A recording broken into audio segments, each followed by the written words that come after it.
Achei um perto de casa, lavando pratos, na lanchonete McNuggets Coffee Shop. Eu gostei. Ela umedeceu os lábios de novo. Era perto, então eu corria para casa quando meu turno acabava. Fiquei feliz que não iria encontrar mais os italianos, e aquela felicidade durou meses. Mas Tony não se esqueceu. Quando ele descobriu meu trabalho novo, passou a ir lá para tomar café. Seus amigos não estavam por perto, pelo menos. Todos o tratavam com medo e respeito, mesmo naquela época, por causa das conexões com seu tio. Ele não tirava os olhos de mim. Fui promovida a garçonete. Eu nunca fiz perguntas, sabia que era coisa dele. Eu tinha que servir sua mesa e eu odiava aquilo. Ele falava baixo comigo enquanto eu servia café e sanduíches. Depois de 2 semanas, meu chefe me chamou e disse que fechar o lugar passaria a ser parte do meu trabalho. Eu não podia reclamar. O dinheiro estava ajudando muito. Os meninos tinham sapatos novos e roupas, e estávamos comendo melhor. Então fiquei até tarde para fechar a loja. E ele estava lá, Tony. Ele entrou e fechou a porta. Ele estava. Ela parou. Eu fiquei parada, eu não me mexi, eu emiti som durante aquilo.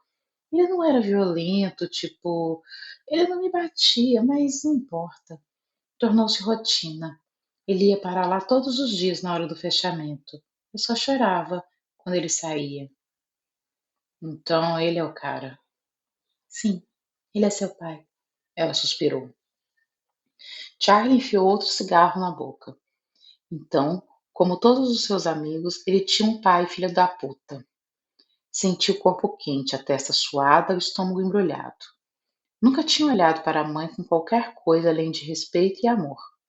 Naquele momento, não conseguiu imaginá-la sendo jovem um dia, nem sendo exposta a uma coisa daquela, uma apropriação bestial e constante do próprio corpo. E o que aconteceu com ele? Charlie ainda estava desejando um final feliz de alguma maneira. Ele queria que ela dissesse: Ah, ele morreu, eu dei um tiro na porra da cara dele. Ou: Ah, ele tá na prisão. Mas sua mãe molhou os lábios mais uma vez. Mudou-se de Nova York, foi para Las Vegas. Acho que ele é dono de um cassino lá. Virou chefe da família Konichi. Um ano atrás, quando o tio dele morreu. Charles sacudiu o fósforo para apagar a chama e soltou a fumaça do cigarro. O quê? Você deixou isso acontecer? Você não contou para ninguém? Como você é ingênuo. Vamos supor que eu tivesse contado a alguém, filho. O que teriam feito contra Tony numa cidade controlada pelo tio dele? Escute o que estou tentando te dizer, Boyle. Uma pessoa é insignificante contra um sistema. E eles, aqueles desgraçados, eram um sistema que se criava e se alimentava de si mesmo. Contei da gravidez ao Tony. E quando fiz isso, ele me bateu.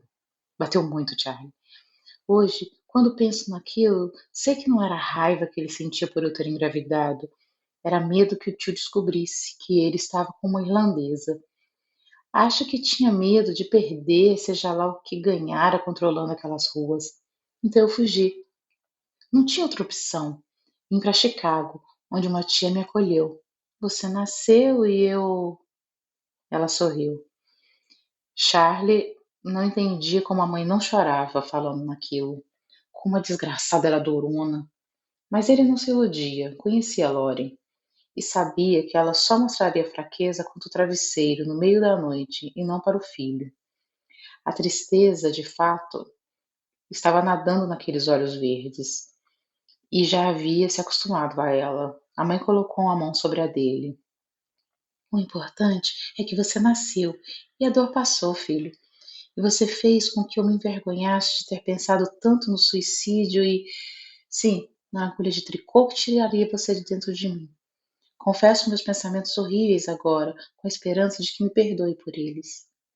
Puta que eu pariu! A angústia aumentava à medida que ele compreendia a história dela. Aquilo tudo tinha um jeito lento de fazer sentido. Ela colocou as mãos na cabeça de Charlie. Puta que pariu, mãe! Charlie, olhe para mim. Foi um comando, um tom que ele conhecia bem. Os olhos de Lauren tinham um aspecto austero. Você é o que importa, entendeu? Você foi meu bálsamo, querido. Cuidou- Cuidou-me de todo o horror daqueles dias. A podridão da violência precisa, Charlie. Precisa acabar agora. Precisa acabar com você. Eu não toleraria que seguisse os passos dele. Eu não toleraria que você aceitasse a violência dentro de você como algo normal, natural ou até mesmo inevitável. Mas Charlie reconhecera naquela história a fonte de sentimentos que o atormentaram durante toda a sua vida. Atrações, propensões, entusiasmos por uma escuridão que ele carregara na alma desde pequeno. Sem algo bom a dizer à mãe e com medo que ela o fizesse declarar promessas que ele não estava inclinado a cumprir, deixou-a na cozinha e foi para o quarto. No terceiro dia, depois de ter ficado acordado por 28 horas seguidas, Charlie estava calmo. Ele havia tido pensamentos de ódio em relação a ela, a Tony, a Deus e a todos. Ele havia passado por negação. Talvez seja mesmo mentira. Então, lentamente ficou entorpecido. Seus pensamentos se abrandaram, assim como o batimento cardíaco. Aquilo havia acontecido. Ela havia superado, Deus sabe como. Eles tinham sido felizes até ela contar tudo. Ela convivera com aquilo, mas não precisava. Foi em 29 de setembro que Charlie decidiu. Ele tinha um propósito agora e paciência para cumpri-lo até o fim, mesmo que isso significasse a morte. Ela estava feliz quando chegou. Cansada como de costume, foi direto para a cozinha e comeu um pedaço do bolo do aniversário enquanto lia uma revista feminina.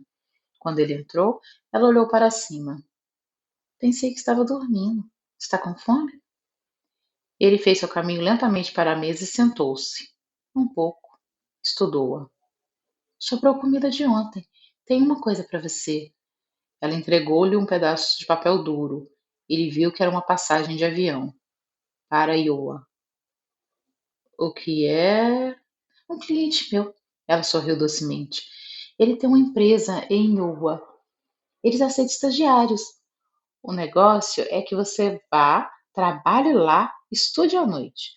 Eles estão oferecendo um curso de vendas. Em um ano você estará recebendo um bom salário e pode um dia se tornar um gerente regional de vendas, como ele. Charlie olhou para ela. Eu não tenho interesse nisso. Ela não parecia surpresa, mas ainda assim decepcionada. E você não pode pelo menos tentar? Houve um silêncio constrangedor. Ele ficou um pouco irritado. Me afastar não vai apagar o fato de que agora eu sei. Vai te dar uma boa chance de ser bem-sucedido, ela disse com voz dura. Ele pirou. Ele a estuprou. Eu não posso esquecer isso. Como você consegue? Como você. Como pode não fazer nada a respeito? Como pode fugir que é uma covarde? Ela não reagiu. Me empurrando para um trabalho de hamster na porra de Yoha? Essa é a sua maneira de consertar as coisas? Ela suspirou. Você é um homem agora. Faça o que quiser. Afastou-se dele. Charlie viu quando ela tirou as sobras de comida da geladeira e começou a abri-las. Mamãe, eu não posso voltar ao normal, disse. Gloria olhou para ele. O que diabos isso significa, Boio? Você é normal e sempre vai ser normal. Eu queria que soubesse o que eles são. Agora você sabe. Agora você sabe que precisa ficar longe de pessoas assim. Fim da história. Não quer o emprego em Iowa? Então não aceite. Não me importa. Eu vou apoiar sua decisão e vou pagar por sua educação universitária, se quiser. Mas é hora de decidir o que fazer da vida. Eu quero vingança. Ela não se moveu. Ele odiava estar fazendo aquilo com ela. Eu quero fazê-lo pagar. Que? Ela retrucou. Eu quero matar o desgraçado, ele enfatizou. Eu quero olhar nos olhos dele e dizer quem eu sou. Eu quero que ele saiba. As lágrimas dela pingaram nas bochechas pintadas com sardas. Charlie ficou surpreso e deu um passo para trás. Eu não te criei para ser como ele, ela sussurrou. Eu sou o filho do ódio. Você não pode mudar isso. Não, ela chorou. Você é um bom rapaz que me ajudava a arrumar a mesa e a carregar as compras. Você é a razão pela qual eu estou viva. Você é o filho que dormia na minha cama até fazer 15 anos. Você é meu filho, e não dele. Eu não posso ignorar isso e continuar a viver essa vida idiota. Vida idiota! Ela gritou. Você não tem ideia do que isso significa. Eu entendo, mãe. Você tinha um filho e colocou isso no passado, mas eu não tenho nada a perder. O que está dizendo, Charlie? Eu vou para As Vegas. Você não ousaria fazer isso comigo? Ela berrou. Ele engoliu a resposta. Ela chorou mais. Charlie ouviu um vizinho berrar para eles se calarem. Lauren deu 3 passos curtos e agarrou a camiseta dele. Charlie, ouça, implorou. Dói agora, mas vai passar. Eu sei disso melhor do que ninguém. Você tem tudo para viver e tudo que sempre quis foi que você tivesse uma vida boa. Não pode estragar tudo por pensar que pode puni-lo pelo que ele fez. Eu superei. Eu não o odeio mais. Fiz as pazes com o que aconteceu comigo. Fez as pazes? Você nunca teve um homem, mãe? Não sei até agora. Não que eu consiga me lembrar. Porque eu tinha você, ela chorou. Porque você é a minha vida. Não há nada que você possa fazer para me convencer ao contrário. A meu ver, você não podia puni-lo. Mas eu posso. E eu vou. Quanto mais Charlie pensava nos últimos dias, menos esforço precisava fazer para se convencer de que era uma boa ideia. Soube que o tempo chegara para tomar um caminho na vida, e Lauren havia sido paciente demais naquela questão, sustentando-o enquanto ele pensava no que fazer. Naturalmente, Charlie ajudava em casa, fazia serviços pelo bairro e juntava trocados, limpando a casa e cozinhar. As conversas sobre o futuro, que costumavam acontecer uma vez por mês, haviam ficado mais frequentes e mais curtas. Geralmente acabava quando ele dizia: Não gosto de nada, mãe. E ela suspirava: Uma hora vai ter que se decidir, Charlie. Bem, agora eles se decidiram.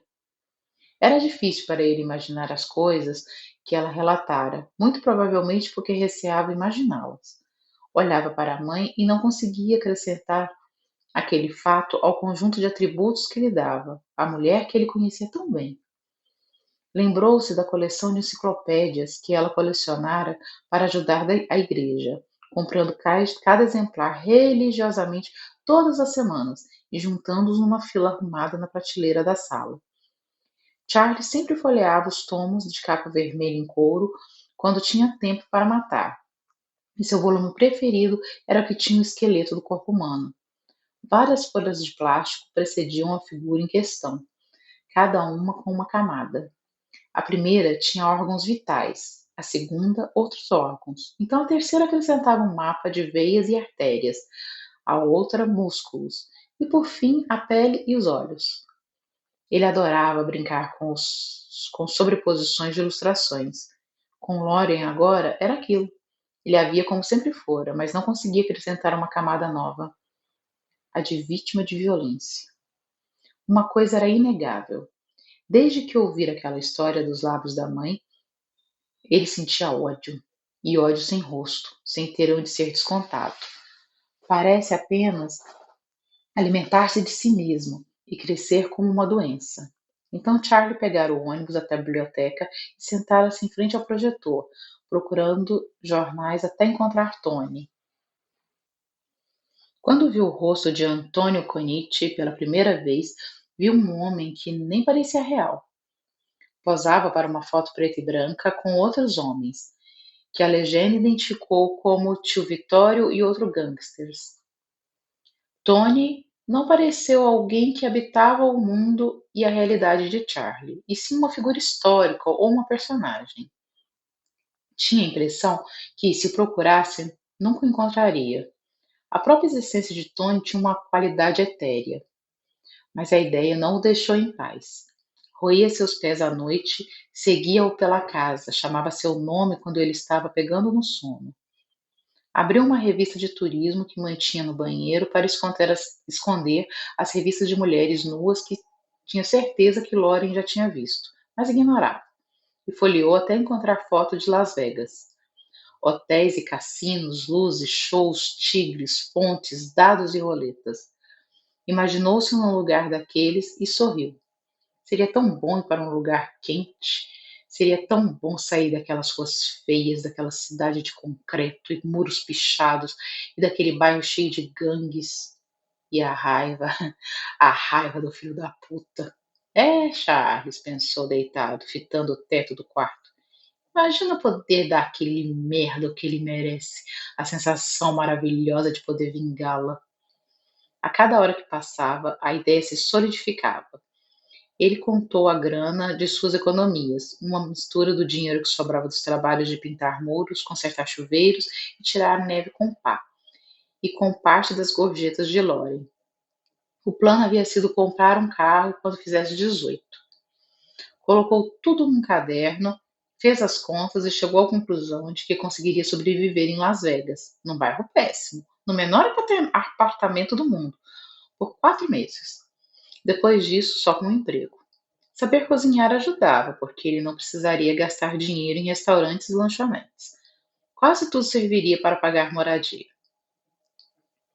Uma nova ida à biblioteca lhe informou que o cassino do qual Tony era dono era o Bayside. Isso não era segredo, uma vez que os jornais do ano anterior falavam sobre a morte de Vittorio Conitti. Charlie anotou o endereço, leu mais jornais, anotou o que podia. Um dia encontrou uma informação que instintivamente soube ser útil. Vittorio Conitti fora acusado de lavagem de dinheiro através de uma lavanderia. Sim, Charlie sacou a ironia. E o pior, não fora condenado por falta de provas. Ele anotou o nome do lugar. Charlie saiu de casa em 23 de outubro.